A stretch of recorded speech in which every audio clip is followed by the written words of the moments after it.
বাজারে আবারও বেড়েছে মশলার দাম। এক জিরা ছাড়া বাকি সব মশলার দাম কিছুটা বাড়তির দিকে। অথচ এই মশলার দাম নিয়ন্ত্রণে আমদানির উপর শুল্ক ছাড় দিয়েছে সরকার। ভোক্তাদের অভিযোগ, তদারকে জোরদার না থাকায় বাড়তি মুনাফা লুটে নিচ্ছে অসাধু একটি চক্র। তবে ব্যবসায়ীরা জানান, আমদানি হয়েছে পর্যাপ্ত, সরবরাহ ব্যবস্থায় কোনো সংকট নেই। ভোক্তা অধিকার অধিদপ্তর বলছে, অন্যায্যভাবে দাম বেশি নিলে নেওয়া হবে কঠোর পদক্ষেপ। 12 ঘন্টার সুপার অ্যাবজর্পশন পাওয়ার এবং লিকেজ ফ্রি ফিচার নিয়ে এলো কিডস্টার ডায়াপার।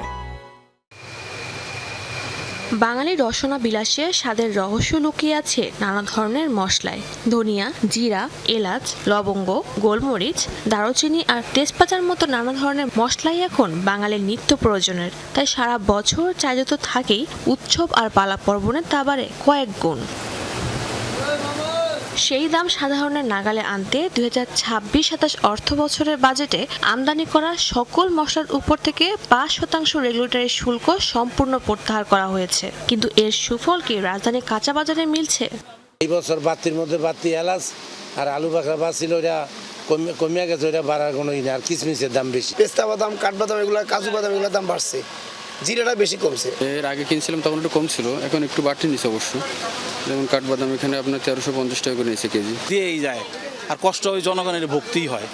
বাজেটের পর বাজারে এক এক মশলা যেন এক এক রকম আচরণ। জিরার দাম কিছুটা কমলেও বেড়েছে দারুচিনি, লবঙ্গ, জয়ত্রী, জয়ফল, কাজু বাদাম, কাঠবাদাম ও আলু বখরার দাম। কিন্তু শুল্ক ছাড়ের পর দাম না কমে উল্টো বাড়ছে কেন? বাজারের পরে এটার দামটা বাড়ছে, কেজিতে 100 টাকা বাড়ছে কাজু বাদামের দামটা। দাম বাড়ে কমে কেন এটা তো আমরা বলতে পারবো না, এটা ইম্পোর্টাররাই ভালো বলতে পারবে কেন বাড়ে কমে। এতে বেশ বিপাকে সাধারণ ক্রেতারা। কনজিউমার অ্যাসোসিয়েশনের মতে, মাঠ পর্যায়ে তদারকি না হলে শুধু শুল্ক ছাড় দিয়ে মিলবে না এই সুফল। আমি মনে করি যে সরকারি যেটা শুল্ক কমানো হয়েছে এবং সরকার সেটার জন্য আসলে রেভিনিউ লস করছে, কিন্তু এটির তো ইম্প্যাক্টটা কিসের জন্য? এটা ইম্প্যাক্ট পড়া উচিত ছিল আপনার মূল্য কমিয়ে ভোক্তাদের স্বস্তি দেওয়া, সেই জায়গাটা অনুপস্থিত। এই কারণে আমি বলবো, এই যারা এইগুলো করছে বা যে আমদানিকারকরা, তাদের কস্টিংটাগুলো দেখে তাদের বিরুদ্ধে আসলে সরকারের ব্যবস্থা নেওয়া দরকার।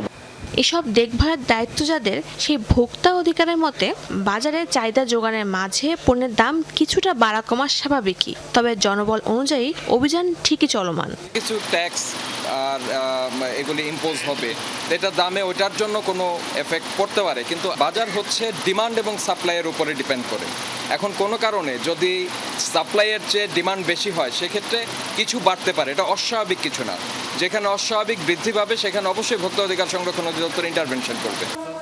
বিদায়ী অর্থ বছরে দেশে মশলা আমদানি করা হয়েছে মোট 5 লাখ টন। টাকা। শাজদিন অন্তরা, যমুনা নিউজ, ঢাকা।